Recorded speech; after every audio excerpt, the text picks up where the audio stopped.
Good afternoon, ladies and gentlemen. Welcome to this breakout session on the economic empowerment of women and the role of trade and promotion organisations. My name is Vanessa Erebogo. I manage the ITC's Women in Trade programme, and I'm one of your moderators for this session. We are on social media, so please do follow us and share your views on Twitter, #WTPO 14, #women, at ITC News, @Dubai Exports. I would also like to encourage you to please fill in the surveys of Aid for Trade. We're really trying to gather the views of TPOs so that we can ensure that your message is part of the current discussions between the WTO and OECD on aid for trade priorities. So please do fill in one of the TPO aid for trade surveys. Thank you. So, on this afternoon's menu, we talk about women's economic empowerment. We know that unlocking women's potential to contribute to growing the economy is not only important, but urgent for achieving human development and economic development. Every year, we have $15 trillion of spend going through the hands of government procurement through to suppliers. And yet only 1% of this, an estimated 1% of this, goes to women-owned businesses. Many of the multinational companies, your clients, many of them in your networks, are actively seeking to source from women-owned enterprises. So how can we facilitate those linkages? For SMEs and for women entrepreneurs in particular, the lack of access to knowledge and networks and access to finance and access to markets is a hindrance to their participation in trade. And we're sure, that the solution requires broad-based partnerships. And we know from experience that TPOs are at the root of facilitating these connections, facilitating trade for women entrepreneurs. ITC recently launched an initiative on government procurement. We've shared a copy of this with you, and we'd like to urge you and encourage you to use this as a tool for your organizations in championing procurement by governments and procurement by corporations from women-owned companies. It has many excellent recommendations of what needs to be done, how to understand the demand, how to map the market, and the types of capacity that's required by women-owned companies. So we really urge you to champion this initiative and to use this tool in the work that you're doing on inclusive and sustainable trade development. So this afternoon, we talk about why, what, how TPOs can foster participation of women in trade, what are the challenges, what are the opportunities, what are the best practices. I'm delighted to welcome my distinguished panel of leaders who I'm sure will stimulate a very lively debate this afternoon. First, to introduce you to Dr. Wong Lai Sun. She's the Chief Executive Officer of Malaysia External Trade Development Corporation, MATRADE. Ms. Wong is in charge of export promotion globally. As Deputy CEO for Export Promotion for 19 years, she headed several departments, including the Corporate Management and Strategic Planning divisions. She was in civil service since 1980, and she participates, where she served in the Ministry of Health, Ministry of Home Affairs, Ministry of Finance, very, very diverse experience. She currently participates in committees for policy development, design in relation to trade, and economic advancement. She holds a bachelor's degree in biochemistry, a master's degree in business administration, and a doctorate in international business from the University of Malaysia. Welcome, Dr. Wong. I introduce you to Ms. Zara Mafiri. She is the Chief Executive Officer of Maroc Export. Prior to that, she held the post of Head of Trade and Sales Policy within the Department of Foreign Trade. She has a rich and broad-based career experience. She's climbed the ranks of the Ministry of Foreign Trade and the Ministry of Foreign Affairs and Cooperation. She's previously indeed been a close friend of ITC, as many of the leaders here we have on the panel have been, where she served as the focal point for two of ITC's key programs in the Middle East and North Africa region on championing women's entrepreneurship and youth entrepreneurship. She has a diverse professional know-how, strong academic background, and I think the world of trade is really privileged to have Ms. Mafiri involved. Ms. Elodie Genet is Trade Commissioner and Deputy Counsel General in Dubai for the Australian Trade Commission, Austrade.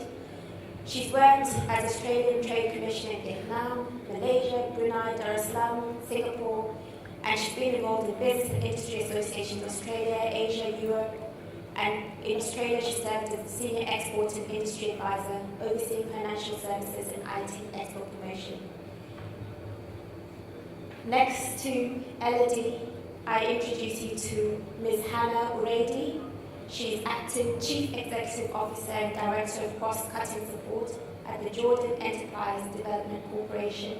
Welcome, Hannah. She's actively involved in research and economic sustainable development in Jordan and the MENA region. She works at JEDCO, which is responsible for the development of enterprise through their life cycles from idea to internationalization. Economic empowerment of women through trade is a key driver towards moving countries into the new generation. And last but certainly not least, I introduce you to Ms. Virginia Littlejohn. Virginia is CEO and co-founder of Quantum Leaps Incorporated. She's really been a trailblazing advocate for women's entrepreneurship for several decades. As early as the 1980s, she was Vice President for Public Policy for the National Association of Women Business Owners in the United States, and subsequently the National President. She was also one of the three primary architects of the Women's Business Ownership Act, referred to as the Big Bang of women's entrepreneurship in the US, and it became law in 1988. Virginia is really the embodiment of the term thought leader, having been a catalyst for many successful global initiatives and organizations that support women's economic empowerment. As chairman of Trade Builders Incorporated, she created the world's first trade mission in 1998. Virtual trade mission in 1998. Delighted to have this distinguished panel with us. Without further ado, may I introduce Dr. Wong to make a presentation. Thank you.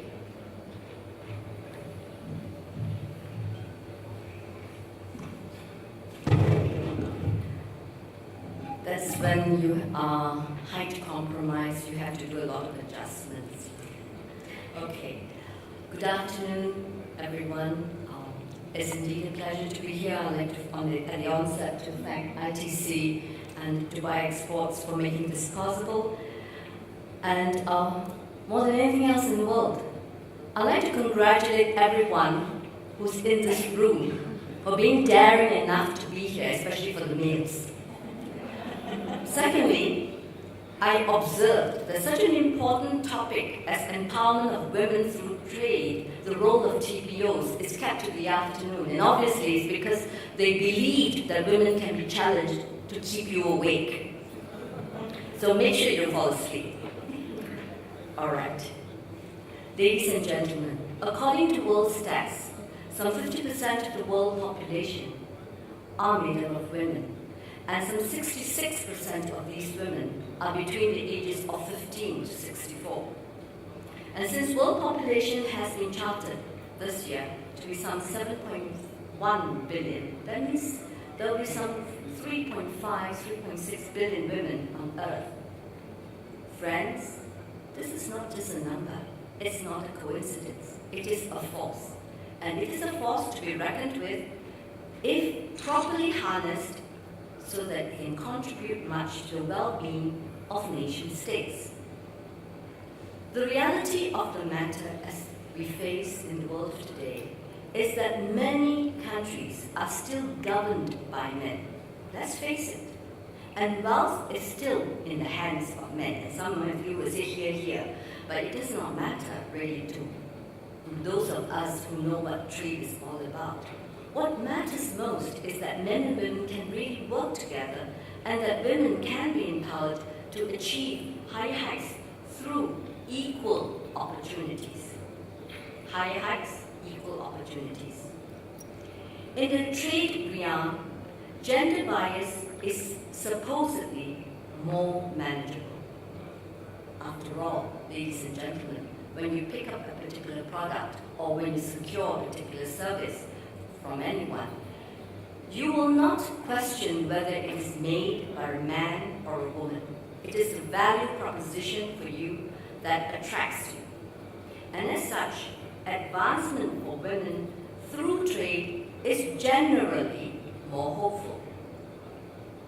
While I cannot speak for other governments, and I cannot speak for other TPOs, I'd like to, this afternoon, share with you the experience in Malaysia. In my country, that's the country where I come from, Malaysia, the empowerment of women is a key agenda in its development plans.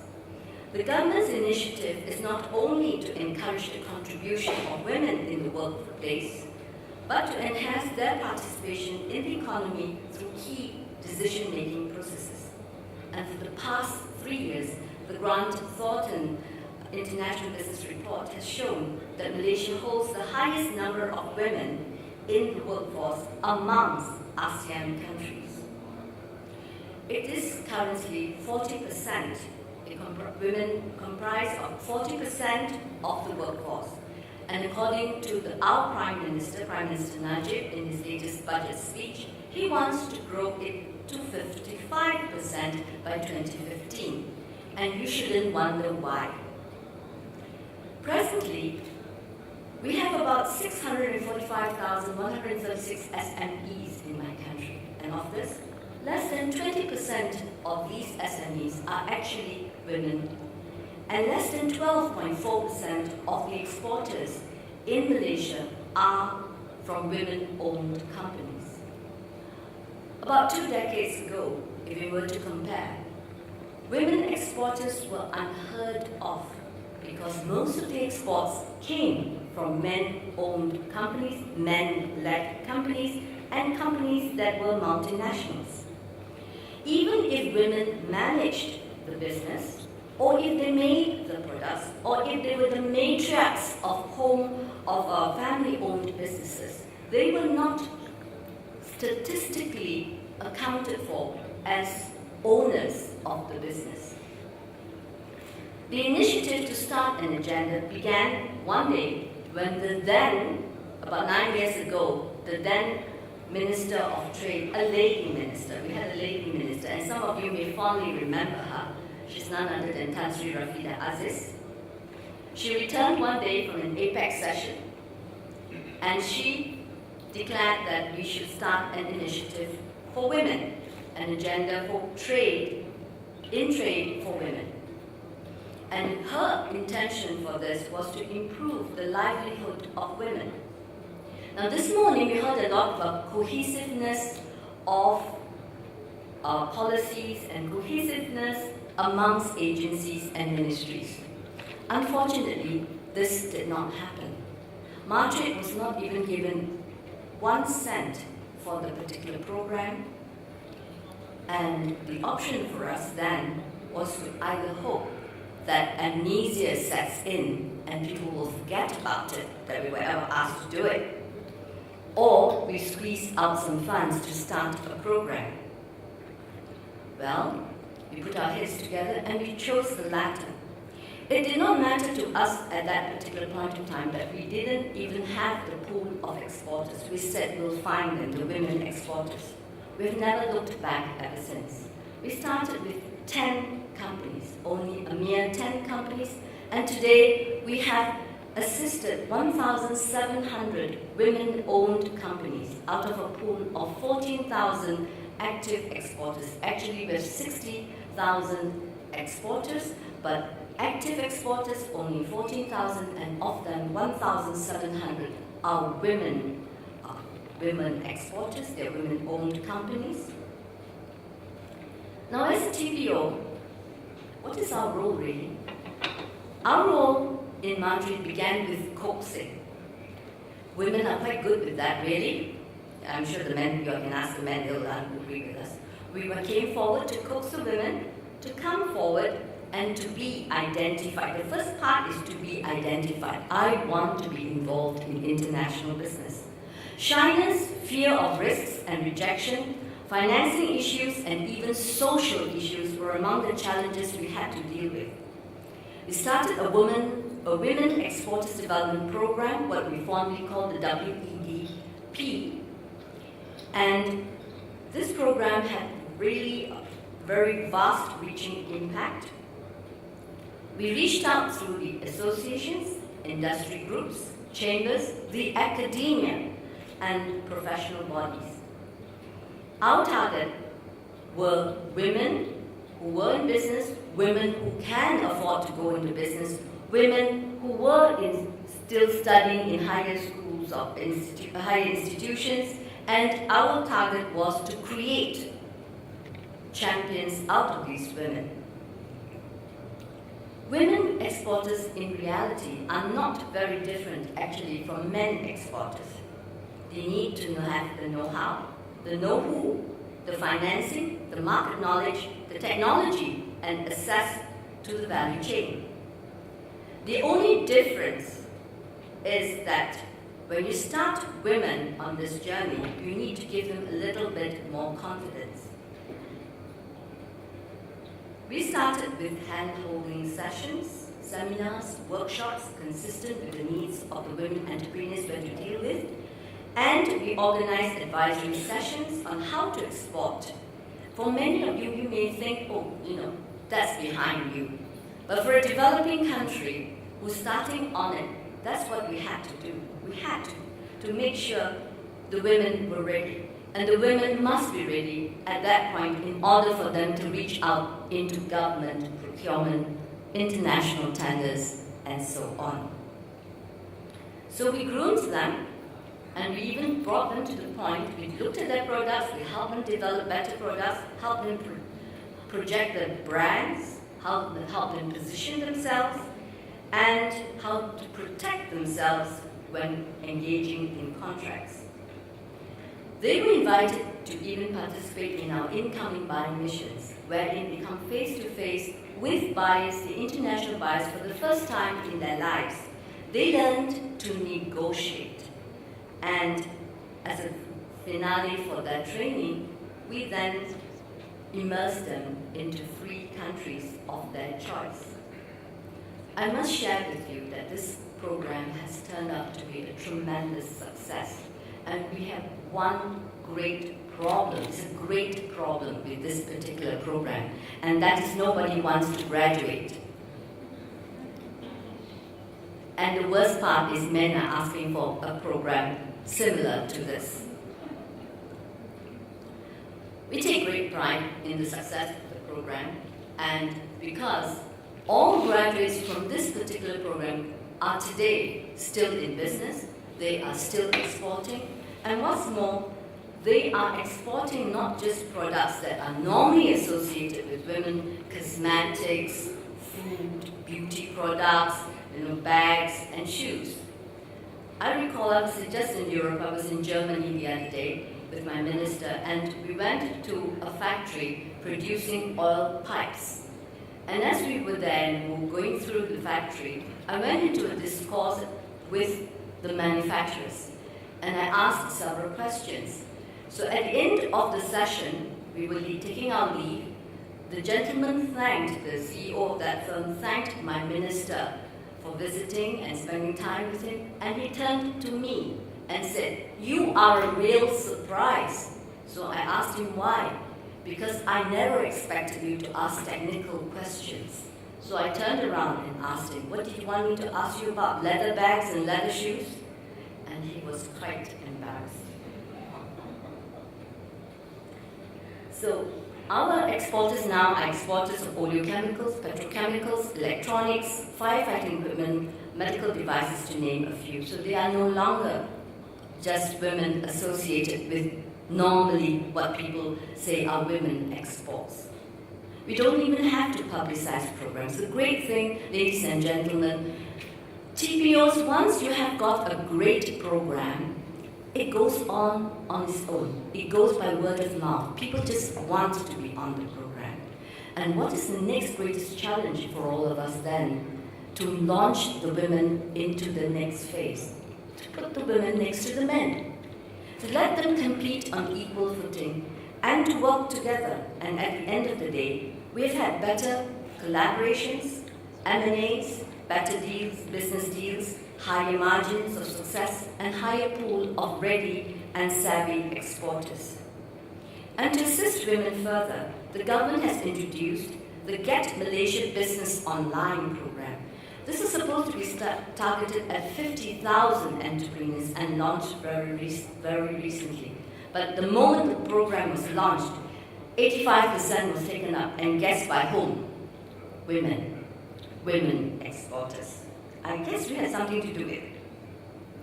At the end of the day, it's very important, and we need to recognize that, ladies and gentlemen, as TPOs, that trade for us has to go on. It's our job to make sure that trade grows. And to facilitate trade in the world of today is not an easy thing. It's about innovative partnerships for a better future and mutual gain. It is not about just growing a number of women, but it is about having women that are educated and who can immerse themselves into business. And believe you me, because of the education level amongst women today, it is now very amenable to most people to have a woman partner and to have, more than anything, a woman CEO. In fact, in a survey carried out amongst banks in Malaysia, women have been recognized to be more trustworthy with loans, and the number of NPLs or non-performing loans among women is significantly much lesser than men. Women exporters have been found to give a great boost in terms of their KPIs and contribution to trade. This is because women are passionate about performance, and we can trust them to perform. And as part of the initiative to empower women, TPOs should connect them with our overseas networks to secure opportunities. Occasionally, they get special advantages in programs that are in favor of women, particularly CSR programs, aid programs. So you find that it's useful to have a group of women, well-cultivated women exporters. TPOs should look at nothing but creating a business environment that is simply fantastic and enabling.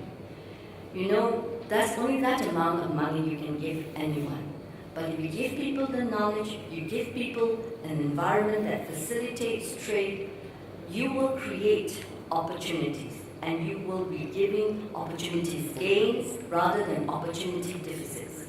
Investing in women, trusting women exporters is wisdom at its best. And I like to end by quoting Eleanor Roosevelt. Women are like tea bags. Right? It's not nice to be known as a tea bag, right? But let me finish. Women are like tea bags. You will never know how strong they are until you immerse them in water. Immerse the women in trade, the waters of trade. Generate employment opportunities. Create shared prosperity. Have contribution to higher economic growth. And more than anything else, they will become the youth of tomorrow that will bring great benefits to your country. That's all I have to share. Thank you very much.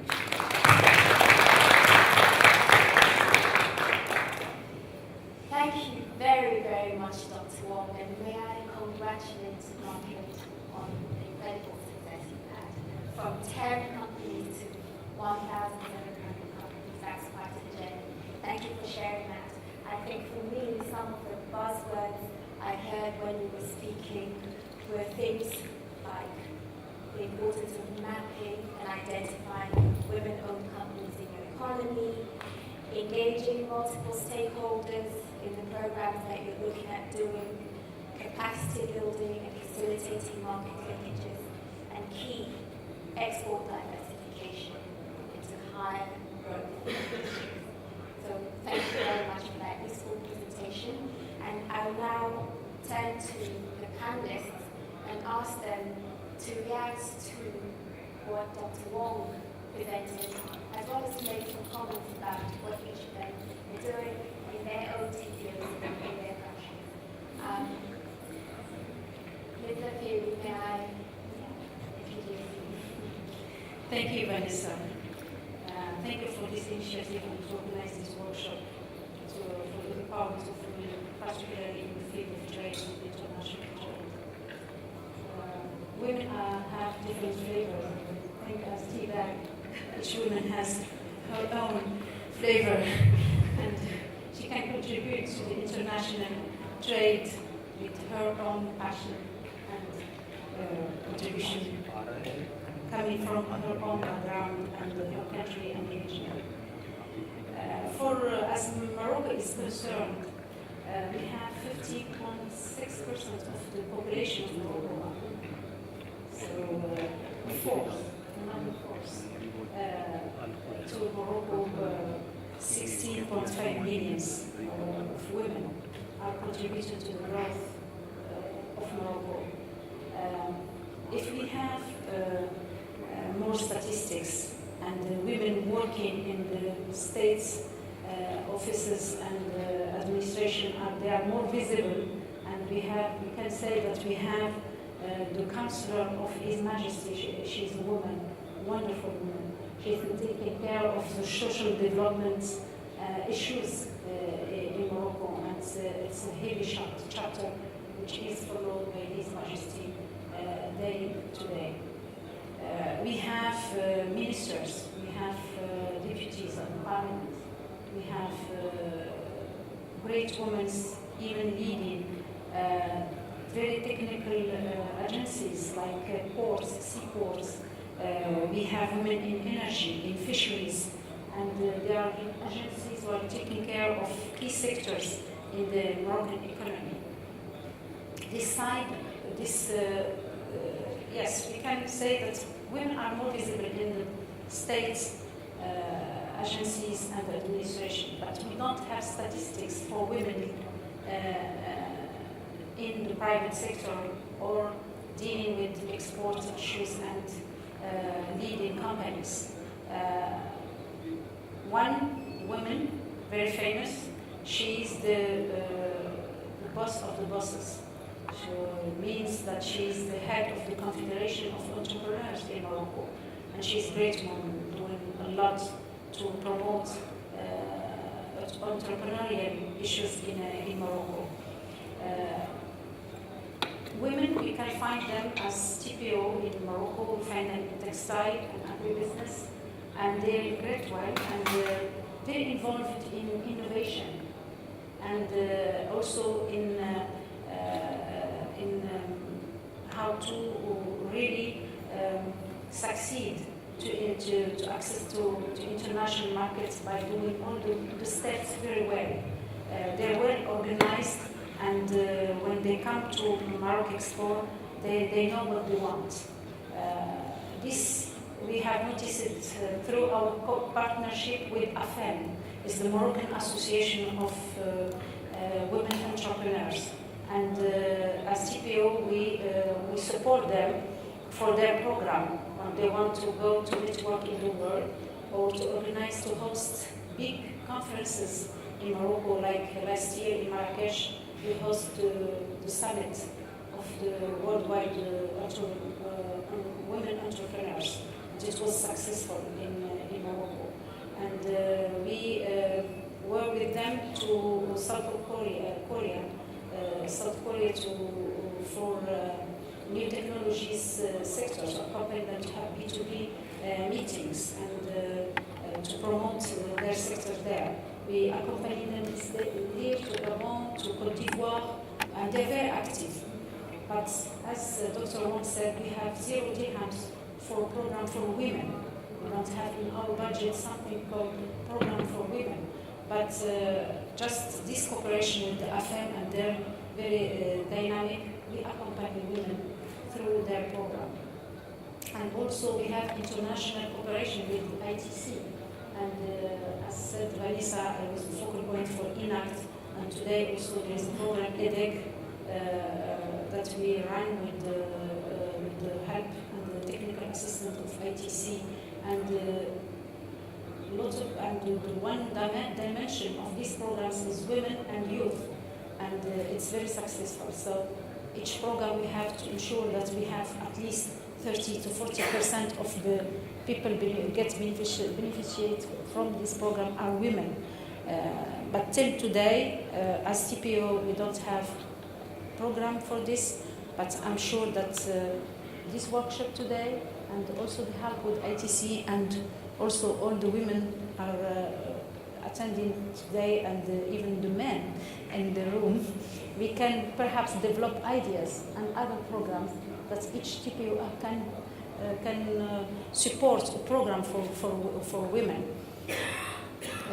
Another idea for procurement, we talked about it yesterday, that in Morocco the legislation, there is nothing saying that women should not submit to procurement, public procurement. But she said that 1% in the world, I don't know the statistic in Morocco, but I know that it's not big rates, it should be very, very small. Why that? Well, we should work on the confidence and the trust we should give to women. We can trust a woman, she wants to build a road or port or seaport, or to be involved in very high technical industry, so to fulfill her mission. So by building up success stories, we can say we can perhaps see these rates growing. And there are also differences between urban areas and rural areas in Morocco. In Casablanca, Rabat, or Tangier, it's okay. You can find women in very technical sectors and doing very well, and have the trust and the confidence around them. But if you go far from these big cities, the confidence and the trust perhaps is going down. So the issue today, everyone, women are here, they are forced, we can trust them somewhere in the big cities, but we have to work in the rural areas and also in the big, small cities, so to get more power and empowerment for women. I think these kind of ideas, we can work together to build up programs. It's one of my recommendations, because we need help for outside and at nation level to empower women. Thank you. Thank you very much, Zara. I think one of the things that has come out in both of the interventions is the issue of limited resources, and that came up this morning as well in the plenary session. TPOs and others having to make more effective and efficient use of resources. But some of the buzz that I'm hearing from you, Zara, some of the words, more statistics required, information required, the need for women to be more visible and active in government, and indeed there is research that points to economic outcomes when women are in leadership positions. You also commented about sectoral diversification into new technology sectors and the importance of partnerships again, and the need to put together success stories that can help guide the future work. And I hope that during the course of the discussion this afternoon, we can come up with some more of the success stories that everyone in this room has to share with this afternoon in this session. And then something really important again, programs that are supported at national and international level for women entrepreneurs. So thank you very much, Zara. Thank you. Welcome, Elodie. We look forward to hearing the experience of Australia. Thank you. Thank you, Vanessa. I think if I start here just looking at 3 challenges that I think we've already talked about. The first one is really about understanding capabilities in the first place and actually identifying which are those business owned by women across a nation. But the important part is once you actually identify those capabilities is how do you then connect them to relevant networks, to relevant information and to actual business opportunities that's going to help them to actually grow their business. The second challenge, I think, is at a corporate level, although we're obviously making a lot of progress in terms of workplace diversity. If I just take our own TPO, some of you might have seen there was a memo that was issued by the Commonwealth of Australia back in 1963 that would actually have 9 reasons why women shouldn't be trade commissioners. Now, I'm glad to report that now there's about 23 of us in our international network, and also our CEO has undertaken to make sure that women have got an increased participation in high decisions as well. So we have 2 women within our TPO that are part of our senior executive group as well and participating in those discussions. The last one, which I think is at an individual level, is really that kind of confidence gap in women.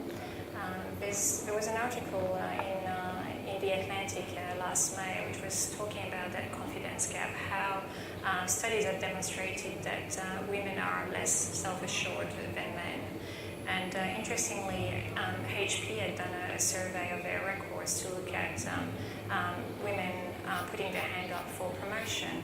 And the response was that women would only put their hand up for promotion if they could actually 100% guarantee that they could fill out every single criteria for that particular job, whereas men would actually happily put their hand up if it was up to 60% only. So I think having the ability to support women to be more self-assured, but also connect them to relevant networks is critical. If I may, I'd like to just share with you one of the programs that the Australian government at a federal level and state government have been putting in place. We've got this Women in Global Business program, which was launched in December 2010. It is funded by the government as well as corporate sponsorships and other sources of revenue as well. The whole idea is really to increase the participation of Australian women in international trade and investment. The way it's structured is that there is a central platform, because Australia, like I'm sure many other countries, it can be a bit of a maze to try to understand where the information might reside, what type of services might be available that might be relevant to women businesses, as well as looking at how do you get support in terms of grants and access to some finance. So the membership to this program is free, and women get to have a platform, a discussion board, as well as the ability to have monthly newsletters to be able to actually access information. There's also an ability for these women to showcase their success stories and being able to share about their own businesses. There's also a mentoring program which runs twice a year for 10 months. And these women that might lack in experience in international trade and investment get paired with a mentor that's got a substantial experience in international business and get to have consultations for a period of 10 months to be able to grow them and grow their business through this particular program. And more recently, we've also introduced a new scholarship, the Beryl Wilson Scholarship, which was the name of the first female trade commissioner overseas. And there's been $40,000 that has been allocated to this midlife career professional in Perth to be able to provide her with the funds to continue with an MBA, to further study and continue with her qualifications, as well as take part in this mentor program. Aside from that, we're doing a speaker series across Australia to be able to showcase role models and being able to share experiences, and for women to be able to learn through those networks. And of course, we also encourage these women to participate in our export awards as well as other trade missions to be able to access networks and then access some of the information. But one of the key things that I wanted to mention is that when the program was launched, really the argument behind it wasn't so much a gender-based argument. It was very much an economic argument, as Dr. Woman has mentioned, and it's very much about the fact of for the government to make an investment into women-owned businesses, it's very much with the idea that it's going to contribute to the national prosperity of a nation. Mm-hmm. And we have at the moment about 29% of the Australian women-owned businesses that have stated that they've actually earned about 50% of their revenue from international trade. So we do look forward to more women gaining further exposure to their business through international trade and growing the Australian national economy through this process as well. Excellent, thank you very much, Elodie. And I have to say, the Government of Australia has stated that gender equality and the empowerment of women is important, and they really put their money where their mouth is. I recognise your government for its contribution to the International Trade's Women's Centre's Women in Trade programme, and really enables us to do some of this critical work. So I'm not surprised that Austrade has such a comprehensive programme in support of women's entrepreneurship and economic empowerment, seeing as, when these things are important at a national level and at a policy level, it really stimulates and catalyses the private sector, TPOs and so on, to champion initiatives like this. Again, in terms of the buzz that I heard there, number one, that the program is premised on the economic case. So that's, once something makes business sense, then it's much more likely to be sustainable. So that's really encouraging to hear. Secondly, the importance of access to information and networks, and again, success stories, being able to share success stories, and that really encourages, I think, others to take up the baton and initiate initiatives such as yours. Thank you very much, Elodie. May I introduce Hannah from Jordan, from JEDCO, to make your intervention. Thank you. Thank you very much, Dr. Wang, an inspiration to every single woman on this panel. And I wanted to also thank all the gentlemen sitting with us in this room, because this is an example of what gender and gender sensitivity should be. And at one point in time, the Jordanian government discussed over the last 25 years, how can we get women more and more involved in the economy of the country? Women are, by statistics, 50% of society. Yet in terms of their performance in the formal side of the statistics, they are only active for about 14%. Women in Jordan are very highly educated, an investment in every right.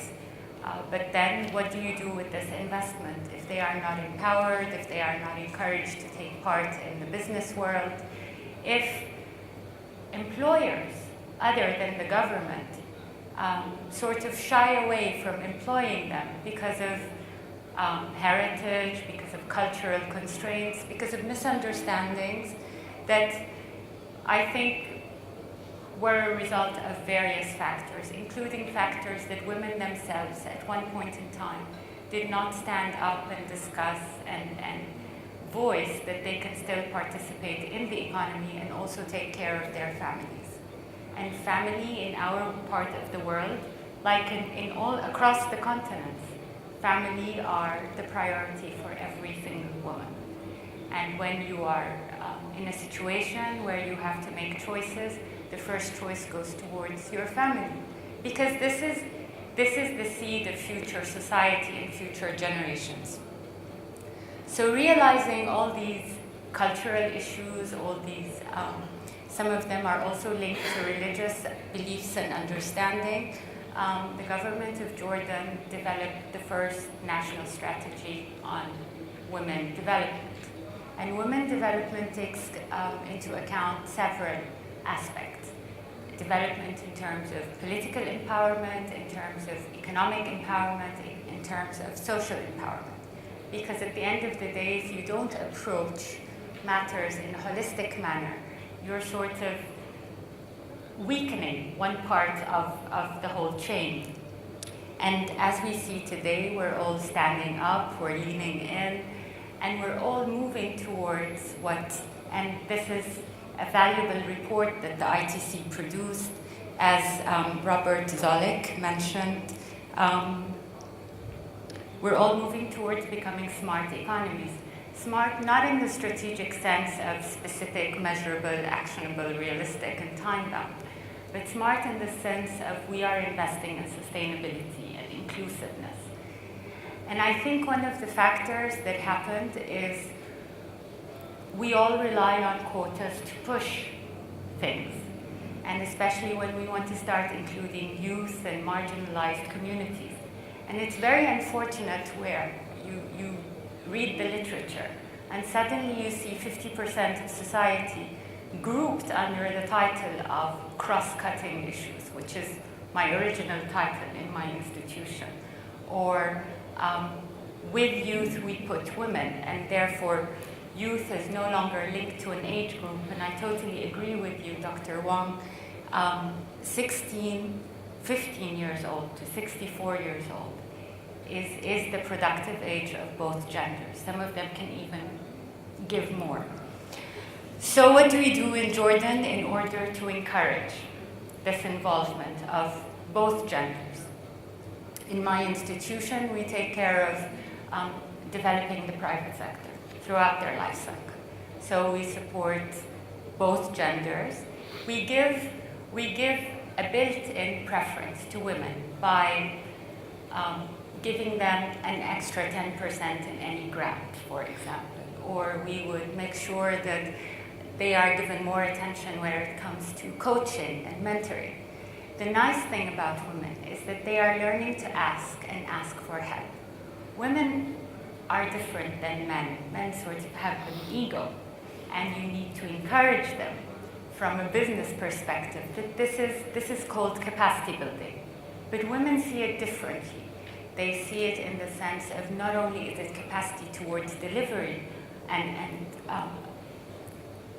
trying to be more and more competitive and successful, but their type of approach is coaching, mentoring, hand-holding, and this is where this is the right place to say that women should stand together in the same way as men stood together and created their own societies and clubs.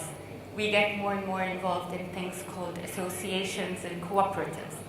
These actual terms actually show the difference in terms of gender behavior in this respect.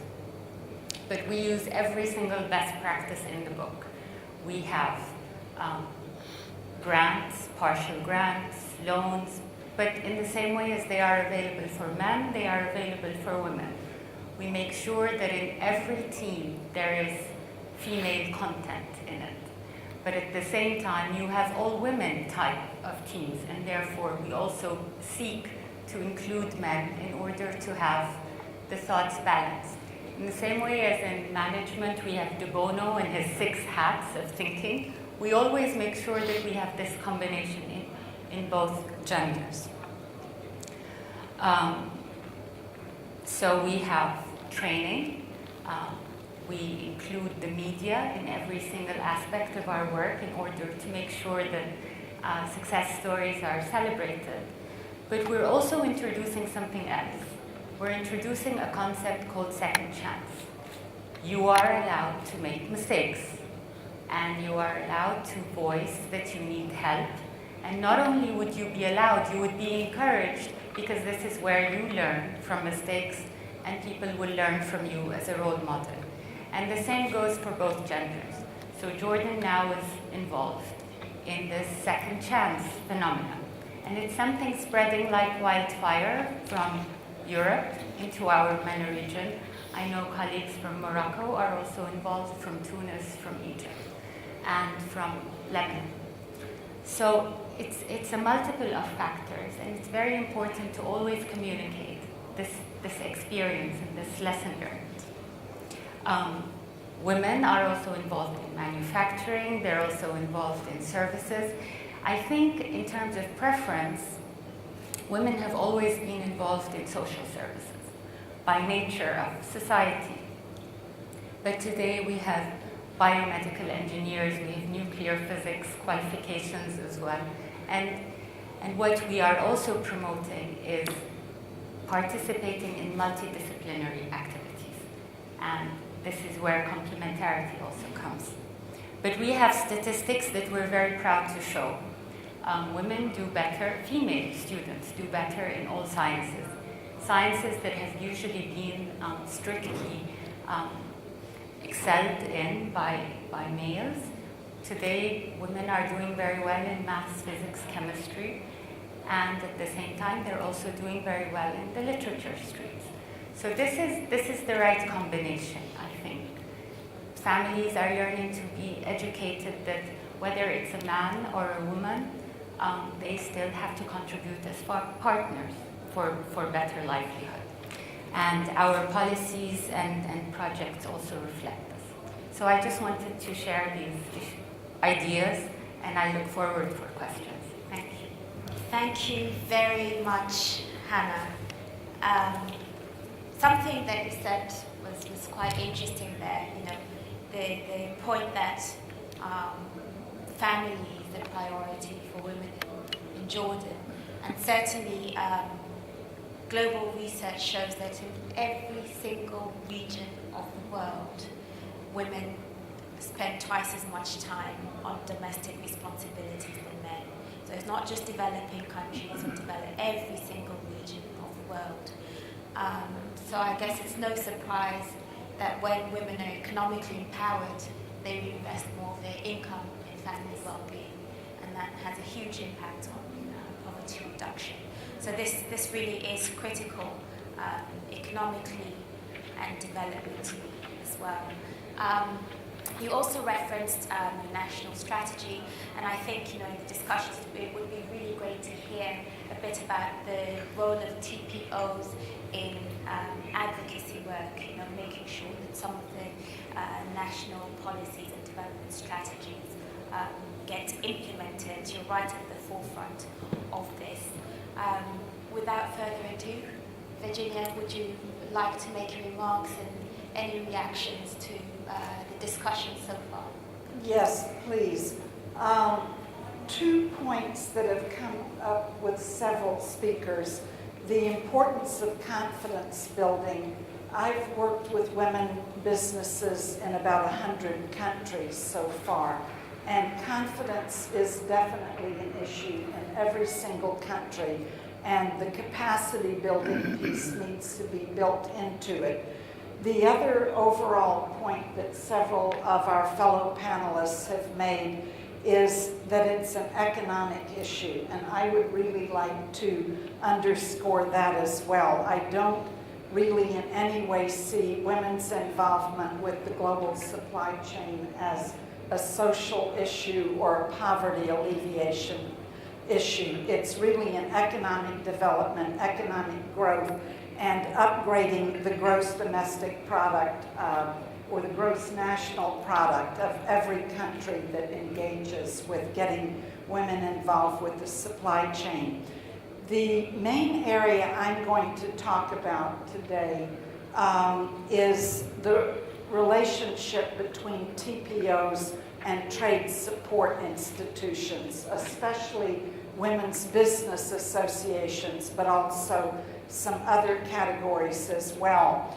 I don't remember if Vanessa mentioned when she introduced me, but when I was president of the National Association of Women Business Owners in the U.S., we did what I think was the world's first women's trade mission. We did it with the U.S. TPO, the U.S. Department of Commerce, And we had a Secretary of Commerce who had only daughters.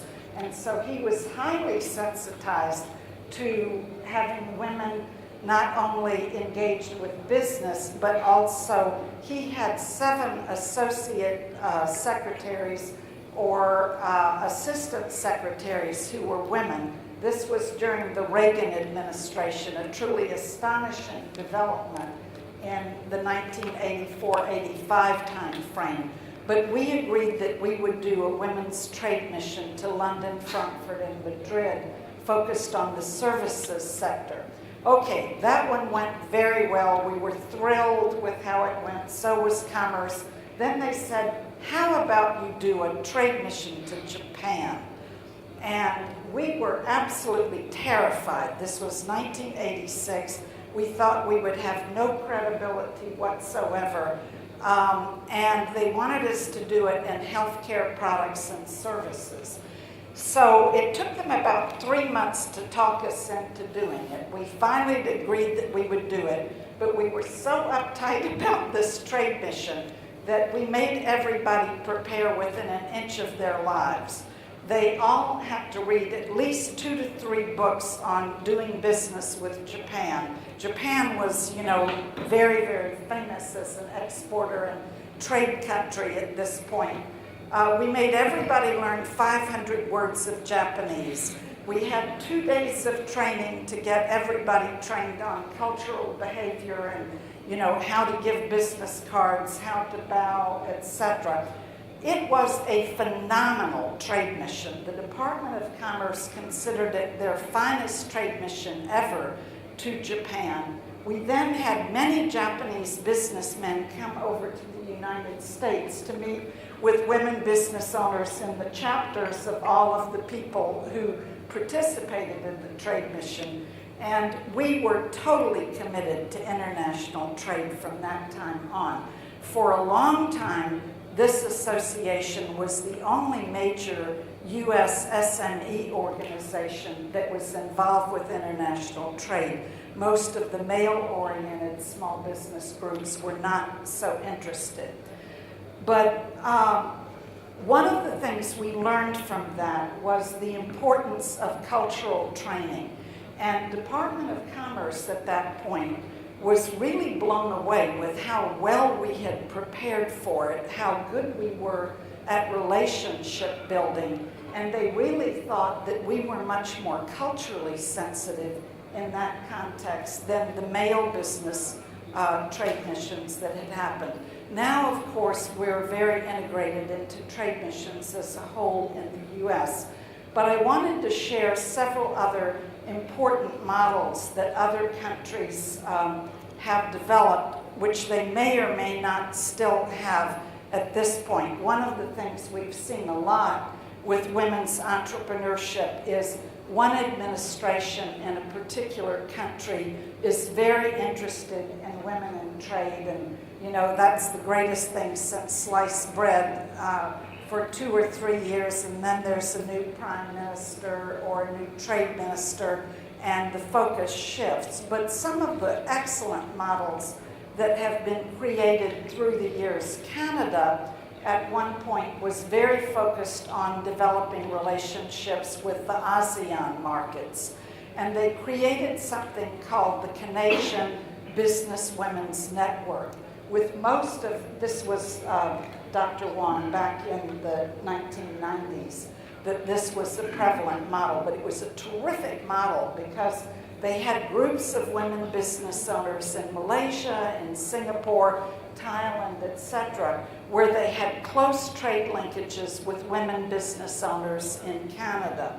It was a wonderful model. It was sunsetted at a certain point, but the virtual trade mission that we did in 1998 was actually between Canada, Malaysia, and Singapore, and it was just a sizzling success, tied in with Malaysia hosting the APEC events that year, Asia Pacific Economic Cooperation.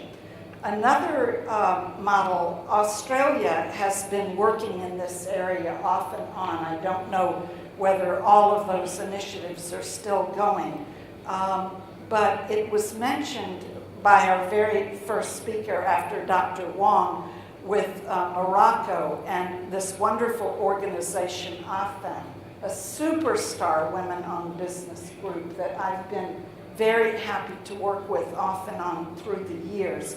But Australia has had several excellent women's business groups that they've worked with off and on for some years. Women Chiefs of Enterprise, it was one of the first groups that was really engaged with international trade. Probably the first person who was on the Austrade Advisory Board was the former president of that group, Lorraine Martin, many, many years ago. And they also have a Women's Chamber of Commerce and Industry in Australia that has done a lot of work with Austrade, many countries in Asia as well as other countries. Another exciting model is diaspora networks working with the TPO, where, for example, in the United States, linkages with Senegal, linkages with Ghana, linkages with countries in Asia, building on relationships with people who have emigrated to a particular country. And it's one that can be quite exciting, I think. We now in the United States are very focused on growth-oriented women-owned businesses. And Department of Commerce has been doing a number of presentations to get more women-owned businesses involved with trade, especially in high-growth areas and in the manufacturing sector, which we're trying to get more engaged with. Within the women's business community, dealing with the changeover in administrations and trade ministers, we somewhat sardonically refer to the flavor of the month. And it's not really a 1 month time frame, but it can be only a year or a year and a half because of the importance of building the economic case and having the economic impact over time with the kind of longevity that we've been seeing with some of these other TPOs. It's really important, I think, that the capacity building be ongoing, that the programs be ongoing, that the relationships with the women's trade support institutions, the women's business associations, happen over time so you can see higher and higher growth. I've had the opportunity to meet with Dr. Wong and about 80 of her women's businesses in Malaysia. They are absolutely spectacular. And some of the ones that I met, I took a group of 20 IBM, mostly procurement people, to meet with the Malaysian women business owners a couple of years ago. And one of the people that I met, Cindy, I don't recall her last name, but she was a micro enterprise when she first started in this program. She has about 4 companies now, is that right, Lysum? And many of them are multi-million-dollar companies. So that's what's happened in 9 years of coherent quality capacity building. And Cindy says she owes everything to the program that Lysum put together. I wanted to mention a couple of other models. There's a new organization that's been created fairly recently, IWEC, International Women's Exporters Challenge, which was started by chambers of commerce, not women's chambers of commerce, but city chambers that happen to have a large number of women export-oriented members. It was started by Barcelona, New York City, and FICCI Flow. FICCI is the Federation of Indian Chambers of Commerce and Industry, and Flow is FICCI Ladies Organization, which is sort of the women's wing. They now have about 20 chambers in different countries that participate regularly in a once-a-year annual event where they do business deals. They work with the TPOs in their countries. Sweden is hosting the next event. That's in later November, and Arantxa Gonzalez is one of the keynoters for it. Do you want us to do policy recommendations now, Vanessa? Yes, go ahead. Okay. You've got the floor, Virginia. Okay, so I had several actually, that TPOs should develop a policy and a program to source from women's business enterprises. That's sort of alluded to in the government procurement handbook. The importance of sharing best practices across countries and regions. The International Trade Center Women in Trade program organized a program in Uganda about 10 or so months ago, Vanessa, where they worked on sharing knowledge about what could be done with data, what could be done with training, capacity building, etc. Very, very exciting program. And I'd love to see that happen in many other countries. Also, that ITC and TPOs should collect gender disaggregated data with regard to market access by MSMEs and growth-oriented entrepreneurial enterprises. I put the MSME part, especially the micro-enterprise part, really thinking of Cindy Lysoon, because she started so small and she grew to such a significant size company. So the process of longitudinal tracking, I think, is very important.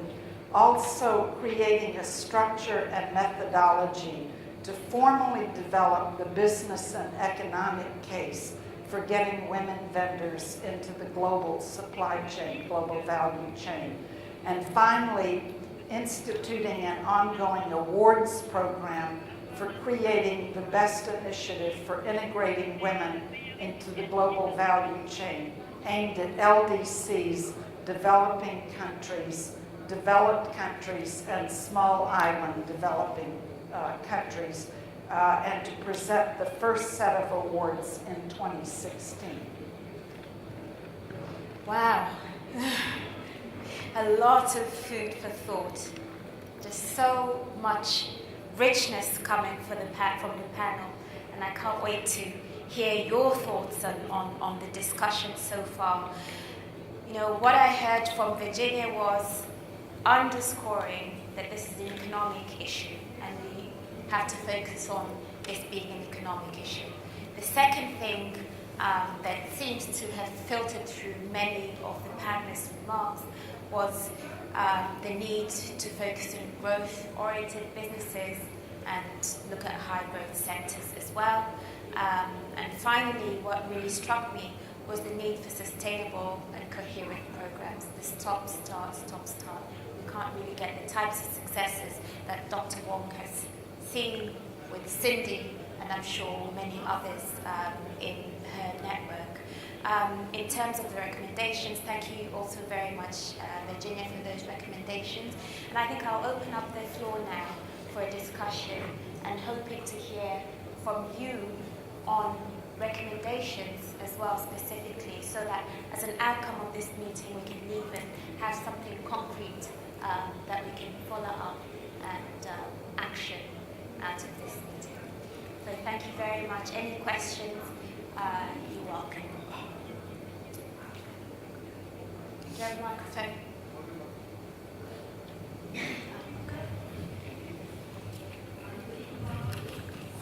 Any questions?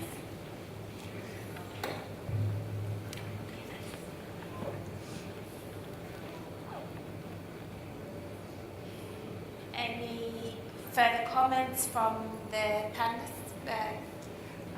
May I comment on one thing? The ideas and the recommendations, Virginia, that you just promoted are all definitely things to look forward to. I in particular like to support the award suggestion, because this is how we celebrate stories. I think one thing that probably we should have focused on a little bit more is the role and responsibility of trade promotion organizations or enterprise support organizations in helping businesses grow. One of the things that in my country, for example, we realized that if micro enterprises start micro, they'll probably remain micro throughout their life cycle, unless another company buys them out or merges with them. So one of the things that, again, we needed policies and strategies to support that, and we do have a national entrepreneurship and MSME, because you included that M in there, strategy, focused on helping micros become small, and then small becoming medium, and then hopefully they all grow together, and we would start seeing more of large businesses.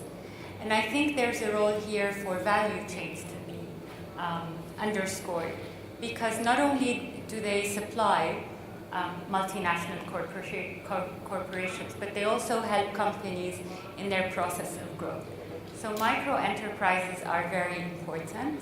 I think what makes them even more of a relevant topic to this group is the fact that women tend to be more micro involved in their approach, unless they are part of a group or a cooperative, and then it's another business setup. So size of company is important. Government policy networks should support the growth from one size to another. The other thing that could be also included here related to procurement is, I don't think that legally we should encourage procurement rules to give a preferential treatment to women. Because once we start highlighting them, again, we're probably manipulating this gender issue. And we've already built in an assumption that women are weaker in delivery, or probably need a little bit more attention and care to deliver. If the world is about equality and empowerment, then and males seem to be a little bit more forward, as you mentioned. They would put their hand up for the promotion, even if they're 60% qualified.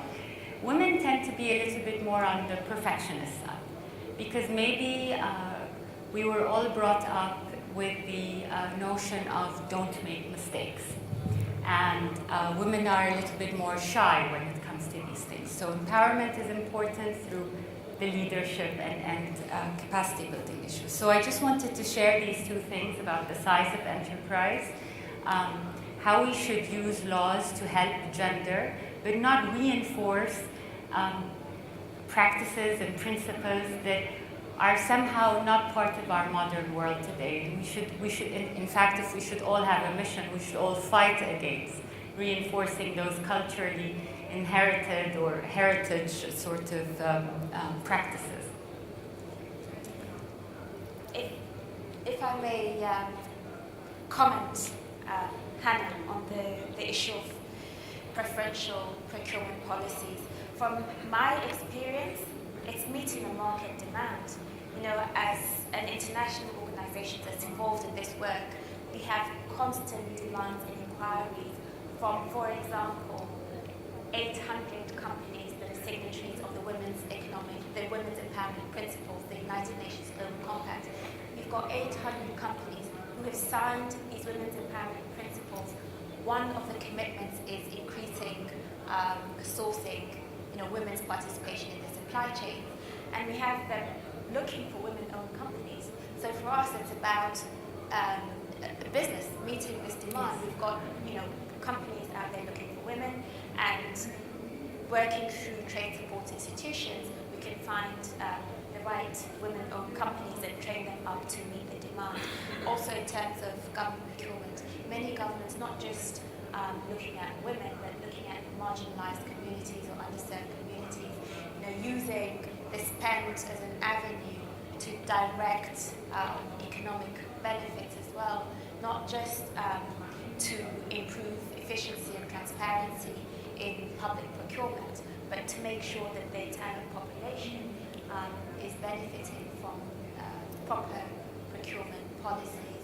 So I think we agree slightly differently, but I think we agree that it really has to be driven by market demand. I'm not sure if anybody else had something to add. Good afternoon, Karl Hartler from Atlantic Australia, Foreign Trade Promotion Organization. Sorry, I wasn't following the whole panel, but I think it's a very interesting topic, and I'm glad that you replied a little bit to our American colleague here who set up how this works. But I wanted to make a personal comment. I don't know how you're doing in a world where budgets are getting smaller, but one of the factors is we react by cutting costs in the offices, and that means we're making offices, that we have 115s around the world, more female. That's, on one side, it's a negative issue because we are basically using the precarity of women in these societies to have cheaper workforce there. But what we do, on the other hand, is we qualify them, we introduce them, and I think it made me think of it now, that we are recommending them to international investors in the markets where we are. Iran is a prime example in this region, for instance, or other societies where women have a difficult standing by qualifying them within our organization and then making them available to Austrian but also international investors looking for qualified people. We're able to place them in these markets. I think it's a very beautiful sort of trade-off. On the one hand, we're sort of getting expertise, cheap, qualified in our organization, but then make it available to companies in these areas. There's a lot of small companies. And interestingly enough, what we see, for instance, we have somebody, for instance, in the Arab region here, foreign investors who say, I cannot take a woman as managing director. But if we can show we have qualified in our office, propose them, we have seen a lot of European firms going with these women and making excellent experiences with them. I think this is a very beautiful part of our job, that we actually have this institutionalized to a certain extent, where we now really build high capacity women within our organization to make them basically trying to parachute them in the private sector in the markets where we are. Obviously, it's a very limited thing, but it's a very good network. And interestingly enough, also what we see in our work is that the women working in our offices, they have their own women networks. They're very informal, but they bring in this women business community that is almost in any country much closer to the foreign companies interested in doing business there. So I think there's a beautiful effect also of this development that you see. That we see this as a role. We are not so sure about institutionalizing it. I mean, we have a women's group in our Chamber of Commerce, and Advantage Austria is part of the Chamber of Commerce in Austria. We do women's delegation to Saudi Arabia, but I was always the feeling this is too showcase. You know? This is nice to do. There's a little bit too flashy. You know? I mean, you get a good of media, and you're doing this, but you're not achieving much by doing this. I think you have to come in a subtle way. And I think trade promotion organizations, in particular if they're strong on the ground, they can make a contribution there. Yes, please. You need the microphone, Dr. Wong. I listened to all of you, and it's been pretty interesting. But I would like to support Hannah's view that in government procurement, there must be no gender bias. It's bad enough that we want to project ourselves as a weaker sex, but we are not going to be weaker. What Austria just mentioned just now, we are supposed to be qualified. Let us qualify for a tender because we are that good, or else drop us. That's what I say to all my women and men. But the other point that I would like to really stress on, and yes, by all means, if they are, they belong to a particular disadvantaged group. For example, in Malaysia, the Bumiputras, the sons of the soil are given a particular preference. Yes, I'm okay with that, but not when it comes to a gender portion. Now, the other thing that I would like to really say this much is that what we need to do as TPOs is to make, while we start off with this gender issues, at the end of the day, we must make that those issues go away. And we have a seamless organization. We have a society of competing and competitive exporters. That's our job. But you know, the problem with politics of the day is we are required to do our needful for everybody. And yes, there are some disadvantaged women and we need to help them. But I also want to just add to one point about this discussion of merging micro companies, small companies, and making them stronger. Just a little while ago this year, the government of Malaysia tried to do something about it. I, for one, am always very frustrated because I can invite big buyers from across the globe, from all over the place to come. But then, lo and behold, when they sit in the room and I bring the top line of all our exporters, I get to hear this sound, and it's not because of gender. They say, you know, your guy can only supply this amount and not just in time. I need this, I need this, I need this, I need you to follow just-in-time deliveries, I need you to be able to handle a credit level of 9 months and so on and so forth. So this is really tough, not just on women, it's tough for everybody. So the government of Malaysia decided to assist these micro enterprises to have mergers. So we started a small little fund that helped them to merge together, to encourage mergers and acquisitions, and they become bigger suppliers so that they can become stronger companies. And right now in Martrade, we not only look at SMEs, we look at mid-tier. Very recently, starting from the end of last year, I started my pet project called the mid-tier companies, and engineering, really engineering regional champions that go out. And I hope one at least will be a woman's company. One at least. Before I retire. One. Please. Okay, but anyway, that's not the only it.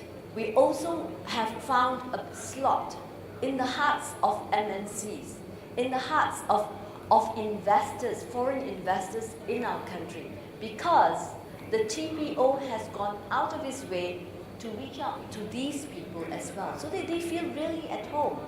And you know, so that when we say this guy is a good supplier, the investor will look at them twice, maybe not 3 times, but twice. Okay, but here is how we create opportunities. And I really sincerely hope that someday along the line, Vanessa, I know you mean well, but we don't have to talk about gender biases anymore. Someday is my dream that we just talk about trade and just hit out and trade and let's just all go together. That's how I feel about it. I would like just to put some more spice in the debate. We have this issue to have more women in the procurement, public government procurements. Should we wait for years and years to build up this confidence and this trust in women as engineers and dealing with technical sectors? Or we should give some chances to reach the gap of 20 centuries. We have other areas when they practice this quota for parliament. So to encourage the citizens to vote for women. And we give this quota, so now in Morocco it's happening. People, they go and vote for women because we give the chance for 30 women to be in the parliament, and they were very active. So they had this success story to sell to the voters. And today we have 60 or 80 women in the parliament, thankfully to this practice. So now, should we put a quota or not? We put a quota for the procurement for SMEs, so to give the chance for SMEs to have these tenders. Should we do it for women or not? It's a question. Virginia first and then Hannah. Okay. What the United States did many years ago was not to create a set-aside or a quota, but what it called a goal. And the idea was to move toward that goal over time. The goal was set at 5%. No federal agencies reached, this was only at the federal level, no federal agencies reached that goal unless they had a woman minister who happened to believe in that goal. But over time, meanwhile, many things have happened on the private sector side to do the same kind of capacity building that TPOs are doing. And American Express and an organization called Women Impacting Public Policy, which is an umbrella organization that does advocacy, have done really extensive capacity building, the same kind that Dr. Wong has done in Malaysia with Matrade, to build capacity in terms of public procurement. That program is called Give Me 5, meaning give me 5%. And we are moving toward that very quickly now. But I can personally tell you, I have worked on trying to get women engaged with public procurement in the U.S. since, I've forgotten whether it was 1978 or 79, and I feel like that has been an area of, breathtaking challenges, but finally real progress is being made. I think the capacity building piece, the confidence building piece, the getting different women business owners to work together on things, often with a prime contractor that's also very interested in giving economic and capacity building opportunities for women business owners. I see it as a stair-step kind of process, but I think the goal process combined with capacity building has really helped us make real progress, especially just in the last few years. Thank you. I wanted to also draw the attention that procurement is both process, practice, and then implementation. And we've discussed the process and even the legalities behind it, but then the size of the procurement is important. There was one of the recommendations in the report, and this is something that actually picked on a vibe where we are concerned, because we work with donors mainly in the developing world. We rely on donors to help us in whether it's in capital investments or even in spending capital by giving governments money to hire qualified people that on civil service rules and standards and pay scales we would not be able to afford them as governments. But the issue of procurement is one thing. And here in the report, and I actually highlighted this as a recommendation, beyond publishing the information, making it accessible, there was this recommendation of avoid bundling multiple requirements in one large contract. In general, buying and sourcing in the world, everybody looks for comfort. And comfort usually comes when you buy big, when you sell big, when you operate big. So big is very attractive. Because of a lot of things also related to optimization and efficiency. So although there is contracting, and sometimes some procurement rules will allow you to subcontract, and then subcontract has another subcontract. So somewhere along that ladder of contracting, women or men of smaller size businesses can enter into the system of buying. And of course, government is the largest buyer, with or after multinationals, it depends. But there is this term that I've learned over the years as a project manager myself, and then in various positions of responsibility. You do not cut contracts or procurement packages into smaller ones, because then this is called salami slicing. And this is not allowed by law. And if you do that, then there is malpractice going on in there. And of course, it depends on the procedure that you're procuring with. So these are technicalities that require a lot of planning, and some people would even say conniving again, because how do you overcome those issues? So I would very much want to support this as a person coming from a developing country. And I think if we want to focus on SMEs and helping SMEs, then we should actually work on upgrading and modernizing procurement.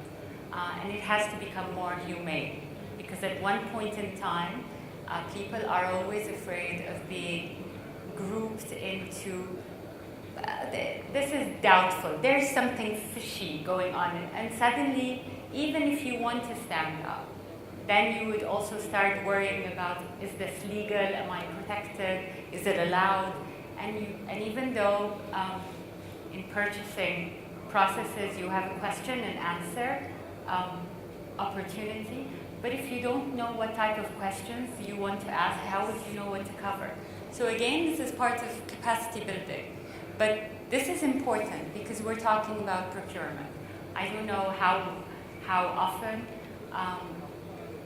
procurement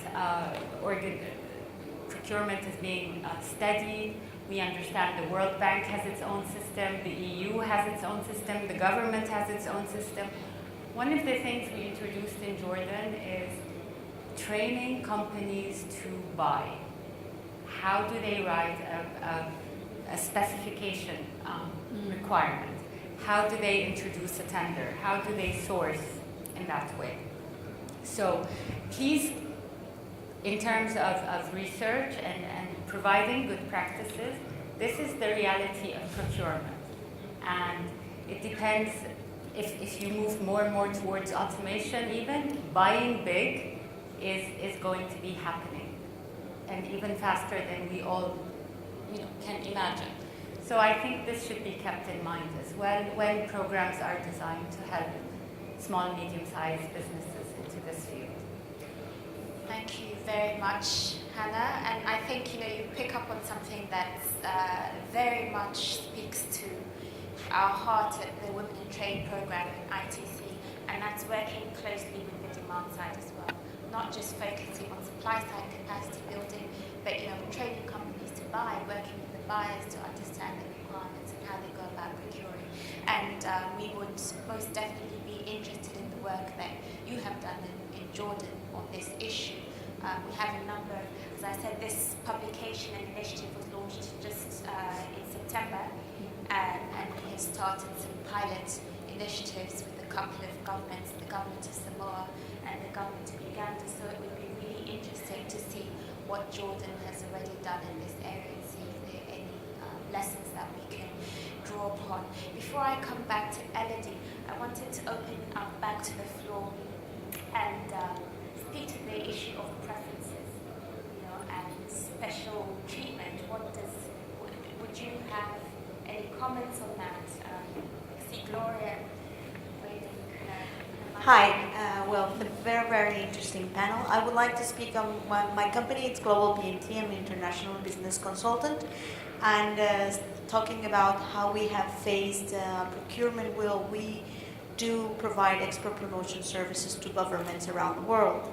And through doing, we have to participate in different bids. And writing those bids and procuring for governments has helped us being a minority or SME, and also mentioning about certification of women. So the writing of the bids or the procurements for the different governments who have policies in place, it's not that they have given us preference, but they have given us more awareness of what we have to do and how we have to improve in terms of certification, having policies for women. And in some of the government bids, we have to provide quality certification, but also are you a member of a small, medium enterprise? Are you doing some coaching? Do you have some policies in place that promote gender? And that is not only giving us like a preference, but it's how you write the government procurement encourages to companies to really value that and encourage that. So I think there's a lot of also to do on that side, and we have been working for the U.S. government, which it was drafted like that, or some other governments that have that in place, which I think that has been helpful. But also I wanted to make a comment in terms of there are a lot of business associations or international efforts like We Connect, Vital Voices. How do these associations or these efforts can then link into promotion? So I see expert promotion agencies sometimes have difficulties in resources, but there are international resources or private sector resources that maybe we can link together into a specific program, or how can we apply for these or get policy together? Thank you. Thank you very much.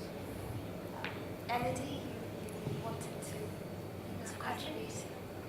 It's connected in some ways. I think there's a lot of complementarity across the various countries that we have, and the capabilities that we have across our women-owned businesses in our respective countries. And I think as trade promotion agencies, we have the ability to connect across each other to be able to actually further engage greater exchanges from a trade supply and from a trade demand, and connect the two by better understanding and connecting our own businesses with your respective businesses in your respective countries. So I think having a greater dialogue amongst TPOs to understand who are our women-owned businesses, what type of capabilities we can offer, and how can we actually pair up our businesses in our respective countries, I think could be something that TPOs could be considering.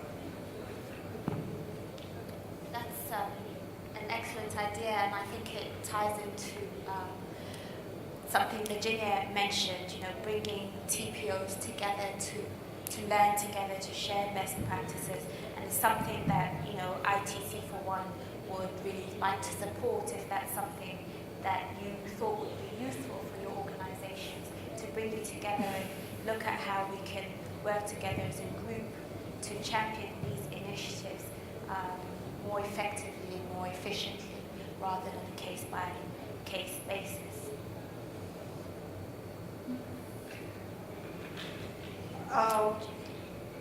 I think we should also have another policy recommendation of publishing TPO best practices. That could be linked to the award process, but I think that could make a huge difference. I organized 3 global best practices on women's entrepreneurship for the OECD between 1997, then 2000, then 2004. When we did the first conference in 1997, we only had less than a handful of countries that had women entrepreneurial best practices. By 2000, first time we had 35 countries, second time 50 countries, but in 2000 we had many countries that were developing really significant best practices. And by 2004, we had 86 countries, and people were sharing almost at the speed of light, not just in the formal discussions, but in people talking over breakfast, lunch, and dinner. And I think being able to have fairly frequent best practice publications every 1 year or every 2 years, I think we could mine a great deal of rich material out of the awards process. So I'll write something down on that will be on a Xeroxable sheet. Excellent, thank you very much, Virginia. Any more comments from the audience at this stage? I think what's really interesting is to look at some of the recommendations, and so far what I have is, what comes out very strongly is the issue of sharing best practices amongst TPOs, and that's something that organizations like ITC and others can help stimulate. The other issue that we have problems with, and we look to TPOs and trade support institutions for assistance with is collection of sex disaggregated data.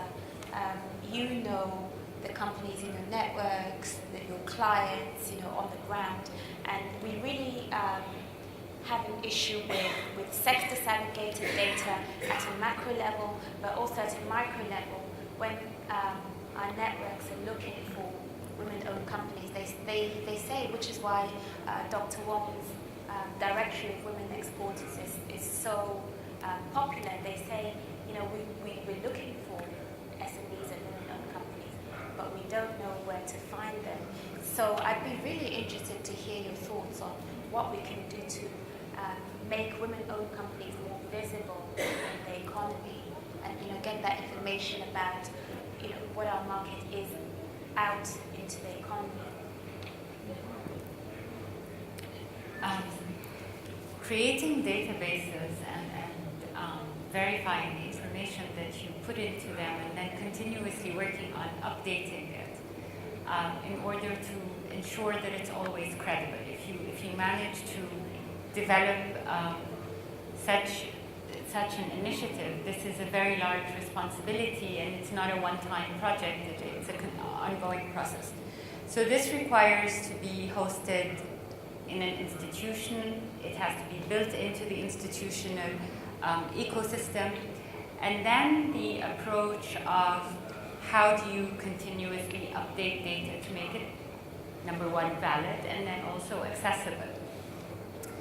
And of course, today with the ICT sector, it's very easy to index and develop and then provide access and also protect the privacy of the information holder.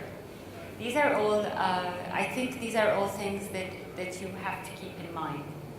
But beyond the initiative and then setting it up and operating it is something very important. And maybe Dr. Wong, you can share with us your experience in Malaysia. How did you maintain it? How did you make sure that whatever information you have is always valid, or let's say 70% valid at all times, without it having to appear as a licensing requirement or as you have privilege into our system if you make sure that you continuously give us your data, because this is a challenge for us.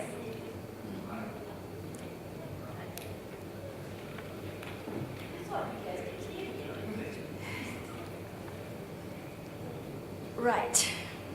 You remember what I said just now, moving towards being seamless? Well, while we have a program to enhance the well-being of women exporters, right on the top of my mind is still this pool, this creating a magnificent pool of efficient exporters.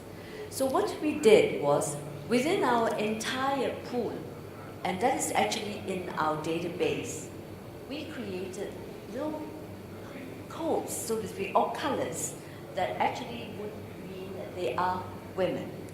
Okay, and actually every year, right? Every year, and every time a company participates in any one of our programs, we just pull them aside and say, hey, would you like to have a look at this? This is yours. Is this updated already? Is it okay? And we do it only once, okay, a year. So we go through it. Nobody comes for it. We give them a call, or we send it to them. It's available online. They can actually browse through and say, okay, as of this date, is it updated?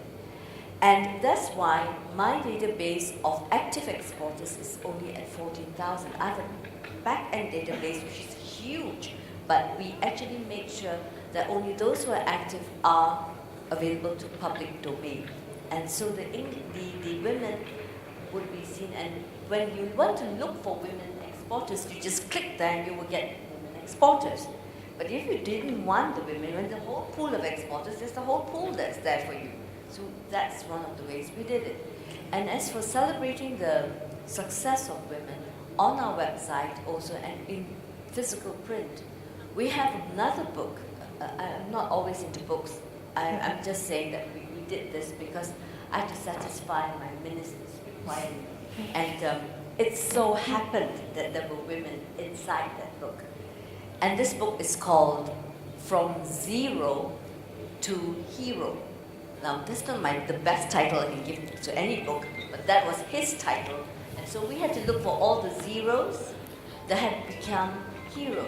And mind you, being heroes, they're really successful across the world. They either trade with 100 over countries, or they are present in 50 over countries, and they are doing very well. So Zero to Heroes, and inside that celebrated document of 100 companies, less than 100, I think there's about 50, there are some women companies that are inside that. And that has come out, you can imagine to be, it was very interesting. He had tea with the Zero to Heroes, and he didn't expect that all the heroes will turn up and the heroines, and they all turned up. And then he met them, and he was amazed about how many percent of the GDP these people contributed to. So it was really a celebrated success. Right? Thanks. Thank you. I have, yes, thank you. Just some suggestions, perhaps, yes. Like As suggestions. TPO, yeah, we can either run inner projects, like to observe the population of women exporters, our own database, the companies that we help to go internationally, the one they are led by women, to observe their performances, and to report on this to our board and to other stakeholders.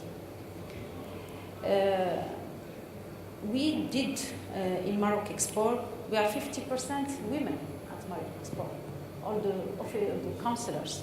So we have this fiber that we have to help women in this area.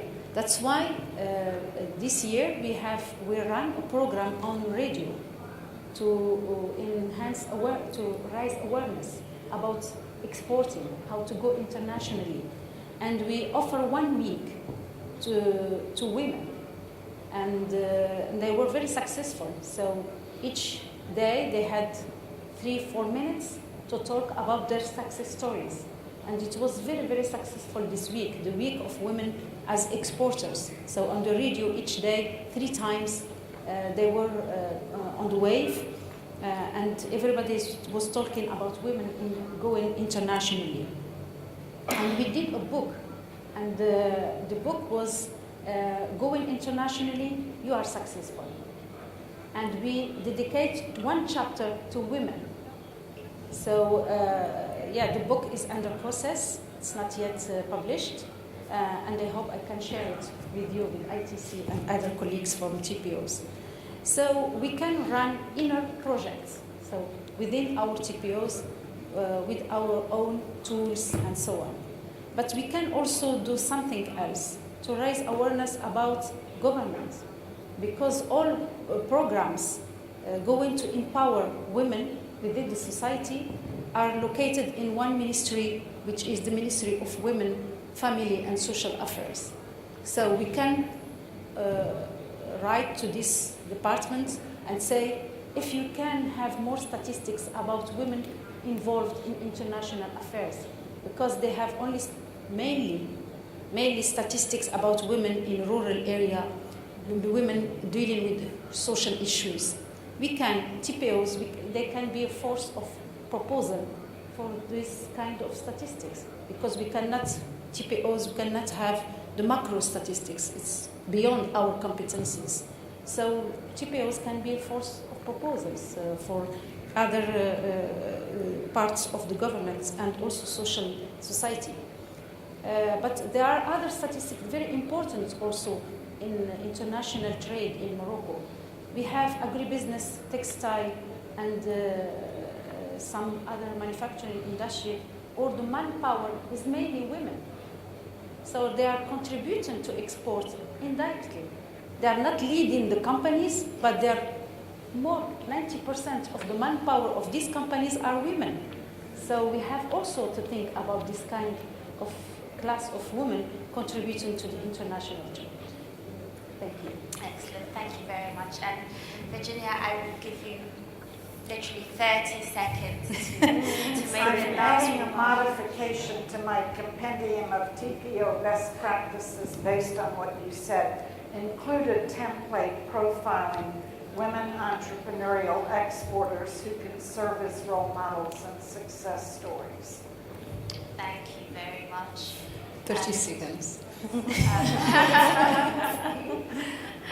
I think, this has been really wonderful for me, Seki, and I do get the opportunity to meet a lot of people and work with a lot of people from all walks of life, working in the area of women's economic empowerment. But this afternoon, I really have learnt a lot in this session, and have a lot of takeaways and things to think about, certainly for ITC and for advocacy with TPOs who aren't in this room, some of our TPO clients that we would want to encourage to do more of this work. So I think some of the main things that came out in the session, number one, the fact that this should be, and in many cases is premised on economics and business. And in the discussions, it's really clear, in a nuanced way so far, I think, that TPOs have such an important role. I think TPOs can do even a lot more, not just by starting separate initiatives, but by championing some of the issues that we've discussed today, one of them being mapping and identification of women-owned enterprises in the economy and encouraging export diversification. In terms of recommendations, clearly sharing best practices amongst TPOs as well as success stories of women-owned enterprises is important and is something that we should look at doing. Collection of sex disaggregated data, and unfortunately we ran out of time, but I wanted to hear from you if any of your organizations actually do keep sex disaggregated data and collect sex disaggregated statistics, but I think that's an area that we would probably be coming back to you to ask for your assistance with galvanizing. And then, working with women's associations, the importance of linking in women's associations into the work of TPOs, I think, has value add in both directions. One of the recommendations that I really liked was the idea of rather than being an advisory service, actually being an actor by procuring more yourselves as government agencies, procuring more from women-owned companies in your economies and in your networks, and actually looking at how much you as an organization procure from women-owned companies. And then finally, what we would really welcome is an opportunity to bring you together to collaborate and network and think through more in depth about some of these things. Next month, Department for Foreign Affairs and Trade of Australia is running a workshop in Manila for APEC TPOs, specifically focused on women's economic empowerment. I think these are the types of initiatives that we would really like to champion and support. ITC ran a workshop last year in Africa, and we'd really like to see these types of activities take place at a regional and national level, where we can work more closely in depth with TPOs, develop action plans, and then put them into play. Thank you very, very much for my esteemed panel, that wonderful, wonderful, thought-provoking conversations. Thank you very much for being such an attentive audience. Thank you, and enjoy the rest of the conference. Thank you.